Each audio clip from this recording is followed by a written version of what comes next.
보기 드문 신앙의 사람 노아. 여러분들이 다 그런 분들이에요. 말씀을 보시면 그대로 적용됩니다. 보기 드문 신앙의 사람, 자기 이름 넣으시면 딱 맞습니다. 같이 한번 읽어보겠습니다. 한 절씩 교독하겠습니다. 여호와께서 사람의 죄악이 세상에 가득함과 그의 마음으로 생각하는 모든 계획이 항상 악할 뿐임을 보시고 6절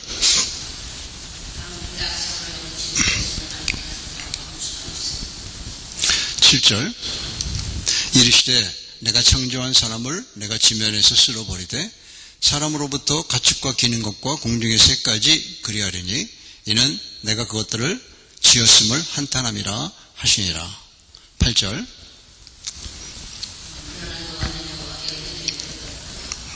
9절 이것이 노아의 족본이라.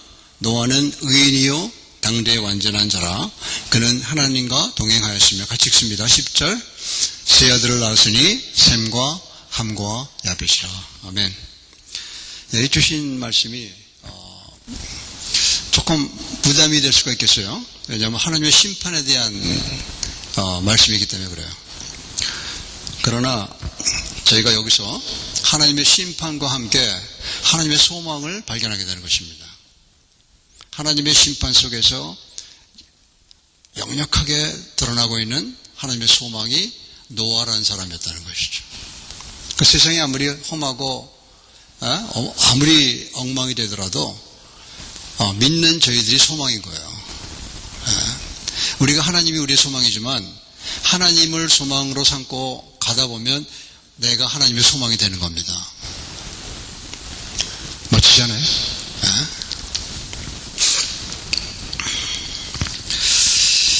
이 하나님의 심판은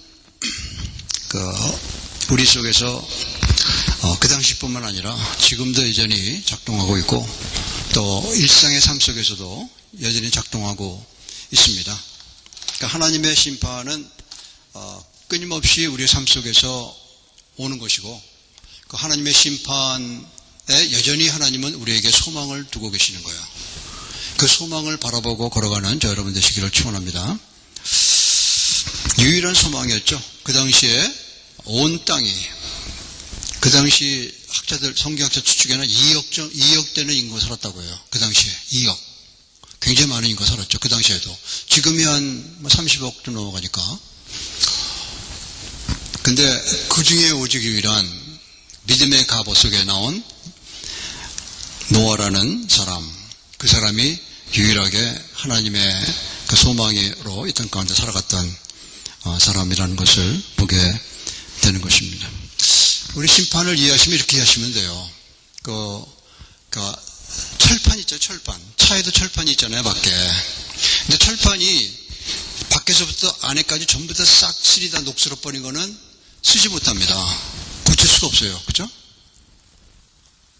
아니라고 생각하시면 손 들어보세요. 못 고칩니다. 갖다 버리는 거예요, 그거는.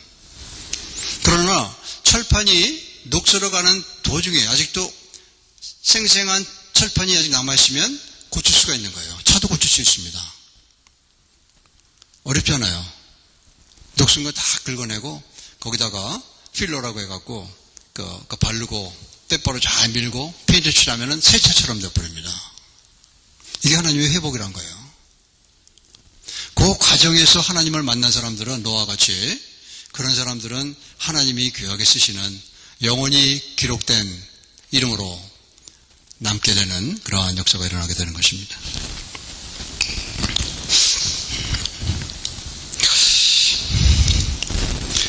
녹슨 차, 완전히 녹서버린 건 어떻게 합니까?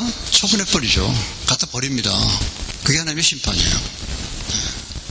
그러나 아직도 다 녹슬지 않은 그런 사람들을 하나님이 택하셔서 그걸 다 수리하시고 깨끗하게 그리고 이 땅 가운데 하나님의 소망으로 새롭게 일어나게 하시는 모습을 우리는 경험하게 되는 것입니다. 5절 보시겠습니다.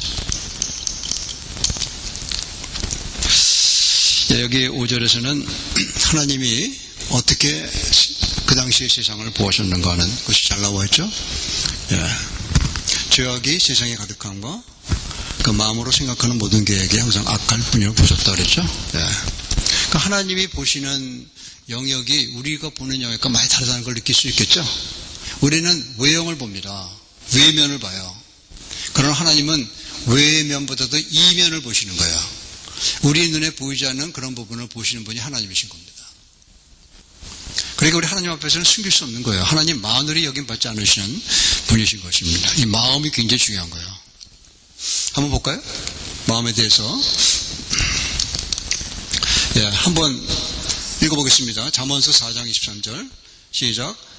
모든 지킬 만한 것 중에 더욱 내 마음을 지키라. 이것이 생명의 근원이 이에서 남이니라. 마음에서 생명의 근원이 난다는 거예요.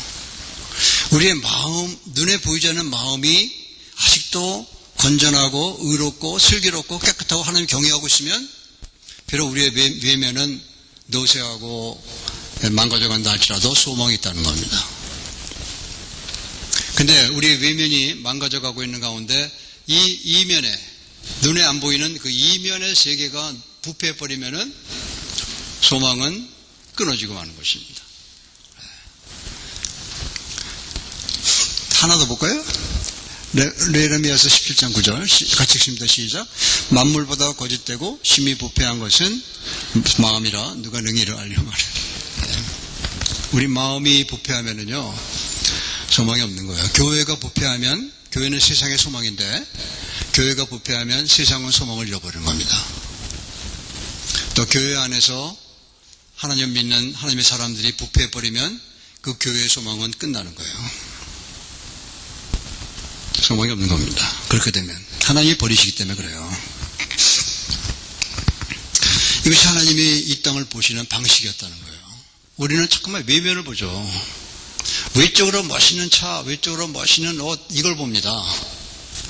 외적으로 멋있는 모습. 하나님은 그거 안 본다는 거예요. 물론 다 보시겠지만 하나님은 그 사람 속을 들여다본다는 겁니다. 네. 눈에 안 보이는 그 부분을 하나님은 보시고 우리들을 붙잡아 주기도 하시고 버리기도 하시고 그러는 거예요. 심판에 던지기도 하시고 소망으로 잡아 주기도 하시고 그러는 겁니다. 사도 바울은 이런 말을 하고 있어요. 그래서 같이 읽습니다. 시작. 너희는 이 세대를 본받지 말고 오직 마음을 새롭게 함으로 변화를 받아 하나님의 선하시고 기뻐하시고 온전하신 뜻이 무엇인지 분별하도록 하라. 그랬죠. 마음이란 말은 거죠. 마음을 새롭게 해야 된다는 거예요. 그러면 우리가 변화를 받게 되는데 그러면 하나님의 뜻을 분별할 수 있는 힘이 우리가 생기는 겁니다. 그러니까 마음을 새롭게 하지 않으면요 그러면 하나님의 뜻을 영원히 우리는 모르고 그냥 살다가 죽는 거예요.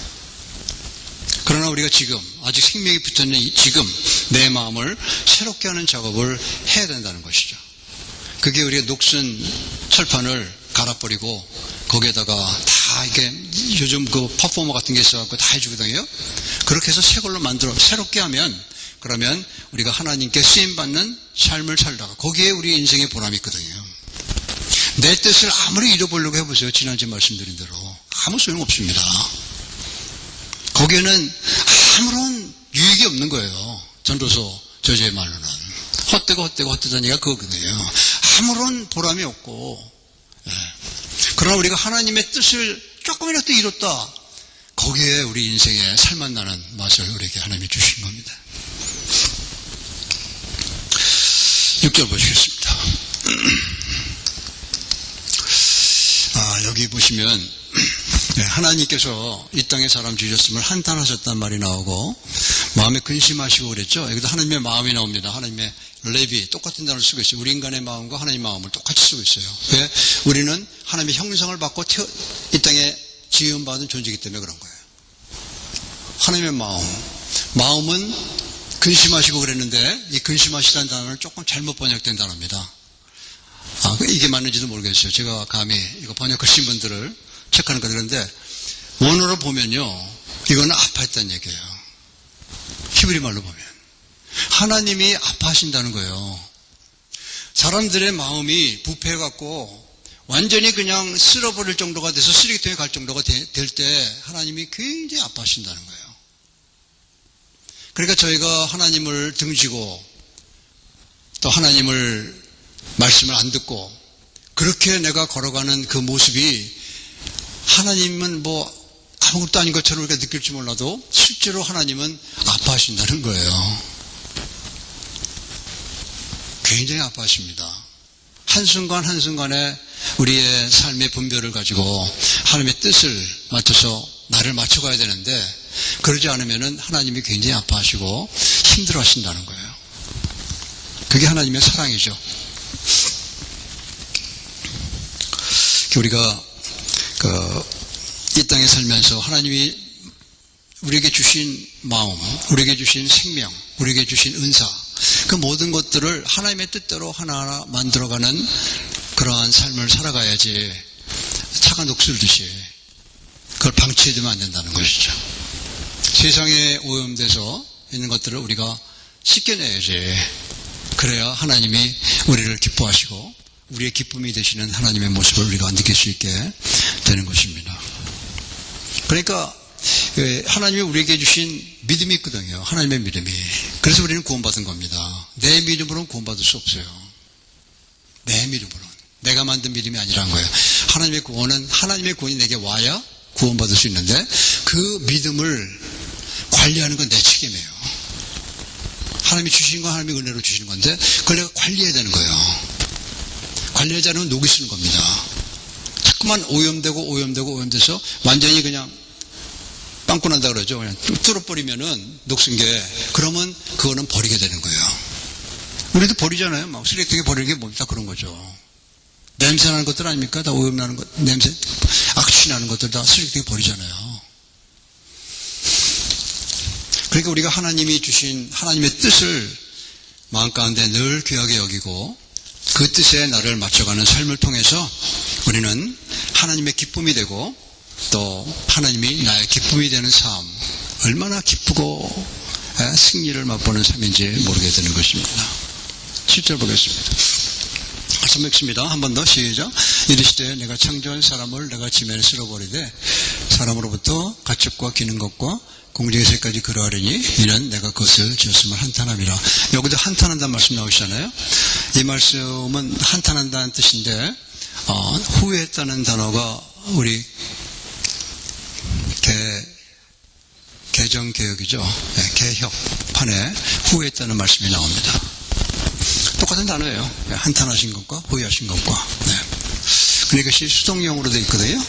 하나님이 하나님 스스로를 한탄하게 만드신 게 아니고 하나님이 이렇게 그리브 영어로 하면 그런 느낌을 갖게 하신 거는 하나님이 아니고 하나님이 창조하신 정말 멋지게 창조하신 사람들이 그랬다는 거예요. 그 마음을 관리를 못해갖고. 그 주님이 지금 심판을 말씀하고 계시는 겁니다. 그러니까 더 이상 쓸 수 없게 됐다는 거예요. 인간 때문에 하나님이 지으신 조류까지, 가축까지, 기는 것, 파충류인데요. 그런 모든 것들을 하나님이 쓸어버리겠다고 저 심판을 작정하시는 과정에 있는 거예요.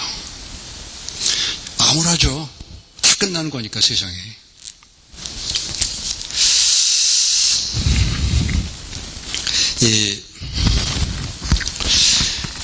우리가 성경에 봐도 출애굽기에 보시면은 성경을 좀 읽으시는 분들은 다 아실 겁니다. 10가지 재앙이 오잖아요. 그 심판입니다. 애굽에 대한 심판. 그리고 심판과 동시에 일어나는 일이 히브리 민족, 아브라함의 후손들을 구원하시는 구원 역사가 같이 일어나요. 그 심판이 없었으면 아브라함의 민족 구원도 없는 겁니다. 동시에 일어나요. 그러니까 칼날의 양면이라고 하죠. 한쪽은 구원, 한쪽은 심판이 동일한 건데. 그래서 마지막 장자 심판 때 애굽 사람들이 다 놔주잖아요. 가라고. 꼭 붙들고 있다고. 왜냐하면 노예들이니까. 노예들은 돈이거든요. 그 당시에. 어마어마한 일을 했잖아요. 그 사람들이. 무료로. 밥만 3끼 줬는지 한 끼 줬는지 모르겠지만 죽으면은 그냥 갖다 버리는 그런 시대였거든요. 일하는 노예들.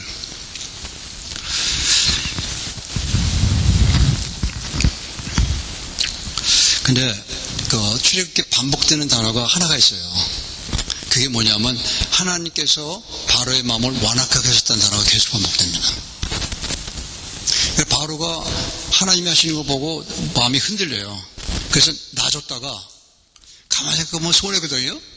그래서 다시 바꾸고 이거를 출애굽기 저자는 하나님이 바로의 마음을 바꿨다 완악하게 했다 이렇게 표현합니다. 그럼 우리말로 하면 하나님이 그러셨다는 거 아니에요, 그죠? 근데 이거는 히브리 용법을 잘 모르고 번역했기 때문에 그런 거예요. 여기서 말하는 그 완악하게 하셨다는 얘기는 하나님이 바로의 마음을 완악하게 만드신 게 아니고 하나님이 이스라엘 백성들을 위해서 하는 그 일 한 단계 한 단계 가는 동안에 바로는 점점 자기 마음을 닫았다는 거예요. 그걸 그렇게 표현한 겁니다. 그러니까 바로 스스로 마음을 닫은 거예요. 하나님의 책임이 있는 게 아니란 말이에요. 하나님이 하시는 그 일을 보고 바로가 점점 더 완악하게 된 거예요. 그리고 나중에는 장자까지 다 죽잖아요. 그러니까 이제 우리 성경을 신학을 하시고 이런 분들을 통해서 말씀을 듣는 이유가 여러분들이 성경을 쭉 읽으시잖아요. 그래서 굉장히 중요합니다. 그게 중요해요. 거기서 하나님 만나는 거예요. 교회에서는 신학하신 목회자의 설교를 통해서 성경 본문의 뜻을 좀 더 분명하게 알 수 있도록 하기 위해서 설교 들으시는 거예요. 그러니까 여러분들이 성경을 읽고 집에서 하시는 가운데 하나님을 만나겠고 잠깐 말씀드릴 건데 사울도 그렇잖아요. 사울 왕도 하나님이 세우셨는데 하나님이 후회하셨다는 표현을 쓰십니다. 사울이 처음엔 잘 출발했어요. 왕답게 하나님의 사람답게. 근데 언젠가부터 이게 뒤틀리기 시작한 거예요. 오염되기 시작한 거예요. 그러니까 하나님이 사울을 후회하십니다. 똑같은 용법이에요. 여기서 나오는 용법과 하나님이 스스로 후회하신 게 아니고 사울의 그 모습이 오염되어가는 모습을 하나님 앞에 나와서 솔직히 깨면 되거든요. 다 죄 질 수 있는 거예요. 다 실수할 수 있고 허물이 있는 거죠. 저는 못겠어요? 다 있죠. 그러나 그것을 하나님 앞에 들고 나가서 깨버리면 되는 거예요. 회개해버리면 말씀 올리고 나 죄 졌습니다. 이 사람은 끝까지 이걸 숨기고 이랬던 거예요. 하나님이 그런 모습을 보시고 사울을 왕으로 세우신 것을 후회했다고 말씀하신 거예요. 사울이 그렇게 한 거죠. 사울 버림받습니다. 그 아들 요나단이 얼마나 믿음이 좋은 사람이었어요. 정말 순수한 하나님의 사람이었거든요. 그럼에도 불구하고 그 가정이 다 한날에 다 몰살당합니다. 아들이 몇 명 남아있었긴 했지만 다 쓸모없는, 그러니까 제대로 쓸 수 없는 그런 사람들만 남아있었죠. 그것이 이제 본문에 나오는 후회했다는 그 말씀인 거예요. 그러니까 저와 여러분이 하나님의 기쁨이 되고 하나님이 나의 기쁨이 되려면은 내가 오염되는 그러한 부분들을 빨리빨리 하나님 앞에 처리하는 게 중요한 거죠. 그죠? 그냥 내버려두면 관통해버리면 끝나는 거예요. 그 다음에 버림받는 겁니다. 그러니까 우리가, 하나님 앞에 나의 그런 부분들, 나의, 죄로 오염된 그런 부분들을 하나님 앞에 고백하고 회개하면 요한일서 1장 9절에 보면 나오죠. 그래. 하나님은 미쁘사 우리 허물을 용서해 주신다고 나오는 겁니다. 그게 하나님의 사랑이에요. 용서해 주시는 사랑. 우리 아까 노래했잖아요. 찬송가에서.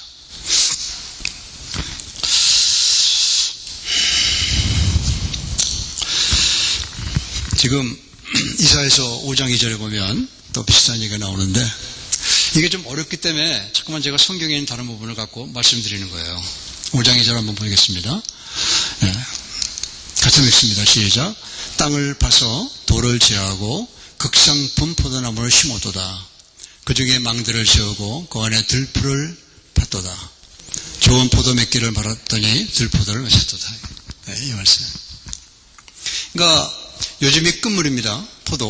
포도를 맛보시려면 지금 맛보신 게 최고 좋아요. 지금 끝물이 굉장히 맛있습니다. 포도의 진미를 맛보실 수 있어요.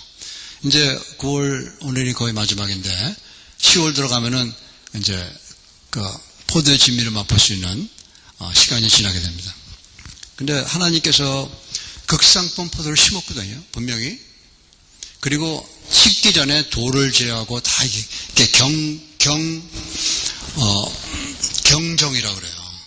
농가리하고 밭가리 하신다는 거 기억나시죠? 거기만 돌 다 제거하고 뒤집고 해서 포도나무가 정말 포도나무 심은 대로 열매를 맺을 수 있도록 하나님이 다 하신 거예요.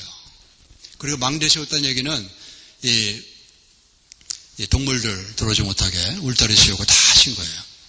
그러면은 그 좋은 땅에 하나님이 그 좋은 최상급 포도나무를 심으셨으면은 시간이 지나면 포도 열매를 맺으셨 최상급으로. 그죠? 그게 당연하잖아요.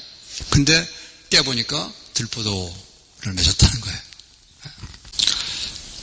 그러니까 우리가 들포도 맺힌 나의 모습을 갖고 하나님 당신 때문에 그렇다고 핑계할 수 없다는 겁니다. 핑계하시도 안 되고. 하나님은 모든 걸 다 주셨어요. 왜 내가 지금 좋은 포도를 못 맺는 거 핑계하실 수 있는 거예요. 내 잘못인 거예요. 그걸 하나님 앞에 고백하는 게 굉장히 중요한 거죠. 회개하고. 그러면 또 기회가 오는 거예요. 소망이 있는 겁니다. 아직 관통이 안 된 거예요. 녹슨 게. 쓸 수 있는 거예요. 하나님께서. 저는 우리 교회가 하나님이 쓸 수 있다는 소망을 갖고 살아가는 거예요. 어디서 나온 거냐? 고백에서 나온 겁니다. 그 책임 내가 하나님 앞에 감당하고 기도하고 그러면 하나님이 얼마든지 새롭게 해주시는 거예요. 하나님이 한번 하시면 뭐 여기 꽉 찰 수도 있는 거예요. 몇 개월 만에. 하나님이 그걸 못 하시겠어요. 천지를 주신 분이신데. 이 동네 70가정이 있는데 70가정 중에 30가정만 이번 나와보세요. 꽉 차죠 여기. 애들 데리고 오면. 그러니까 우리가 핑계하면 안 돼요. 핑계하고 뺀질뺀질하고 나는 죄 없어 이러고 하면 소망이 없는 거예요. 그런 사람이 아직은 소망이 있을지 몰라도 그거 그냥 내버려두면은 관통해버려서 완전히 녹슬어버리면 끝나는 겁니다.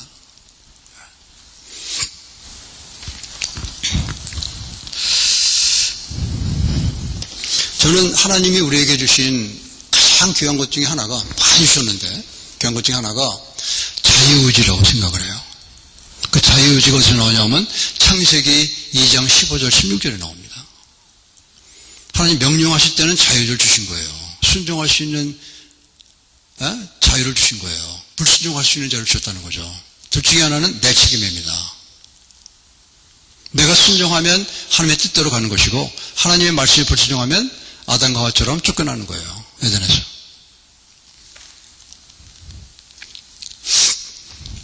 우리는 하나님이 우리에게 망대를 줬던 얘기가 저는 자유의지가 그 중에 하나 들어간다고 생각을 해요. 스스로 내가 생각한 것을 행동에 옮길 수 있는 자유. 이것을 마귀는 노리고 뺏어가려고 하와에게 접근했던 것이고 또 지금도 여전히 마귀는 우리에게서 그걸 뺏어가려고 그냥 막 얼마나 그냥 멋지게 보이는지 몰라요. 그거 다 가짜입니다. 하나님이 주신 것만이 별로 좋게 보이지 않는 좁은 문이라는 거예요. 거기 뒤에는 생명이 있습니다. 열매가 있고 극상품 포도 열매를 맺을 수 있는 거예요. 글로 들어가면. 근데 마귀가 보여주는 넓은 문 가다 보면요. 쉬운 것 같고 좋을 것 같이 보이지만 롯처럼 되는 거예요. 롯이 보니까 요단들에 있는 소돔과 고모라 보고 얼마나 천국처럼 보였다 그러잖아요. 거기 가서 망해버리잖아요. 롯은. 거기는 죽음만 있는 거예요. 그러니까 우리가 잘 분별해서 하나님이 내게 주시는 그 하나님의 말씀에 맞는 그 부분들을 취사 선택해서 그걸로 쭉 나가는 게 우리에게 이로운 것입니다. 9절 말씀 보겠습니다. 잠깐만요. 죄송합니다. 9절 같이 뵙습니다. 시작. 이것이 노아의 족본이라. 노아는 의인이요 당대의 완전한 자라. 그는 하나님과 동행하였으며. 여기서 족보란 얘기는요 새로운 시작을 얘기합니다. 족보는 항상 한 시대가 마감지고 새로운 시대가 시작될 때 족보라는 단어를 창세기 저자는 쓰고 있어요. 톨레도시라는 단어를 쓰는데 헬라말, 히브리 말로. 그러니까 노아는 하나님의 소망이었다는 거. 그 완전히 그냥 망가진 부패한 그러한 세상 속에서 오직 노아 한 사람, 이업이 되는 그러한 세상 사람들이 살고 있는 동네에서 노아 한 사람만이 소망이었다는 거예요. 나머지는 다 심판의 대상이고. 그러니까 물 심판 나잖아요. 그러니까 노아는 하나님의 소망으로 이 땅 가운데 귀하게 쓰임받았던 그러한 정말 세상에서 보기 드문 신앙의 사람으로 우리에게 다가오고 있는 것입니다. 그러니까 노아는 그 시대의 사람들의 사족, 시대 정신에 실려가지 않았다는 거예요. 연어처럼. 연어는 상류를 올라갈 때 물길에 휩쓸리지 않고 올라가잖아요. 그것처럼 정말 힘이 있는 하나님의 힘을 가지고 거슬러 올라가는 그러한 삶을 살았다는 것을. 이거 왜 그럴까요? 이것은 하나님을 붙들었기 때문에 그런 거예요. 하나님 놔버리면은 쓸려갑니다. 하나님 붙들면은 하나님이 올라가시니 그 길로 쫓아 올라가는 거예요. 여기서 우리가 주의해야 될 점은 이러한 노아의 신앙의 모습이 완료형으로 되어 있습니다. 이거 우리말은 영어에도 잘 안 나타났어요. 완료형입니다. 8절을 보시면 나와요. 한번 읽겠습니다. 시작. 그러나 노아는 여호와께 은혜를 입었더라. 이 입었더라는 얘기가 완료형이에요. 현재 진행형이 아니에요. 그리고 과거형도 아닙니다. 이 얘기는 무슨 얘기냐면은 이게 지금 번역을 이렇게 했는데 노아는 하나님 앞에서 은혜를 만났다고 이렇게 되어 있는 말을 이렇게 번역한 거예요. 직역을 하면 그예요. 노아는 만났는데 그게 완료형이에요. 하나님의 은혜를 만났는데 하나님 앞에서 그것이 원본의 뜻입니다. 그러니까 노아는 나면서부터 하나님의 은혜가 충만한 사람으로 태어난 게 아니고 노아는 태어나서 그 믿음의 가정이에요. 그 가정이 노아가 태어난 가정이 태어나서 걸어가는 동안에 어느 시점인가 하나님의 은혜를 만났다는 거예요. 저 여러분같이 아무리 못된 신앙이라도 태어날 때는 그냥 태어나는 거예요. 어머니 신앙일 뿐이지. 그러나 우리가 이 땅에 살아가다가 하나님의 은혜를 만나는 때가 있거든요. 근데 노아의 훌륭한 점은 저 이런 것처럼 만나서 우리 예배드린 거 아니에요? 그 만났는데 노아의 훌륭한 점은 그 은혜를 경솔히 여기지 않았다는 거예요. 에서같이. 에서는 하나님이 주신 장자권을 경솔히 여기다가 뺏겨버리잖아요. 야곱의 동생에게. 지금 완료형으로 썼던 그 얘기입니다. 이게 굉장히 중요한 거죠. 하나님이 주시는 은혜는 하나님이 임으로 주시는 거예요. 나는 받았고 너는 못 받았는데 그거는 네 책임도 내 책임도 아닌 거예요. 하나님의 책임입니다. 하나님이 택정하사 모태부터 나를 만나신 하나님이 사도 바울이 고백하잖아요. 만나주신. 그 하나님 만나는 그 은혜는 한 번 있는 사건이에요. 근데 그 은혜를 경시하고 버리면은 또 올까? 또 올 것 같아? 또 안 옵니다. 내 허물을 용서를 해주세요. 그러나 그 첫 번째 하나님이 나를 만나주신 그 은혜는 다시 오지 않습니다. 그러니까 내가 나에게 주신 하나님의 은혜를 지난주에 말씀드렸잖아요. 은사, 문화비 말씀드릴 때 그 은사를 귀하게 여기고 그걸 붙들고 걸어가야만 된다는 거예요. 버리면 안 된다는 거예요.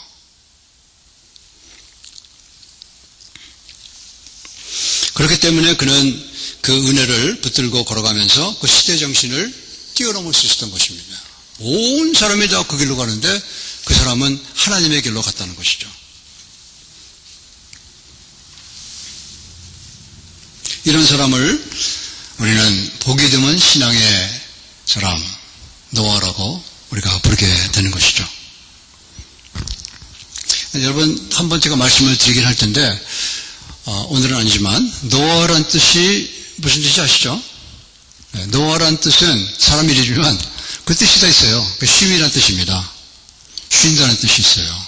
그러니까 노아라는 이름이 의미심장한 거죠.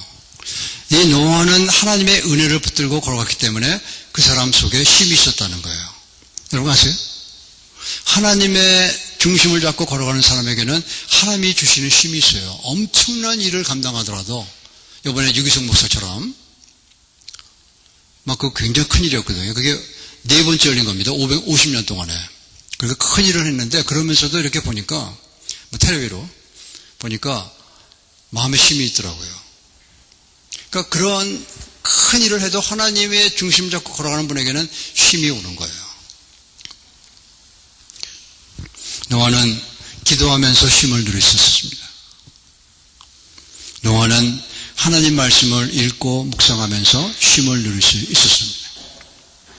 노아는 기도 속에서 하나님의 음성을 들으면서 그 마음 깊숙한 곳에는 쉼이 느낄 수 있었던 거예요.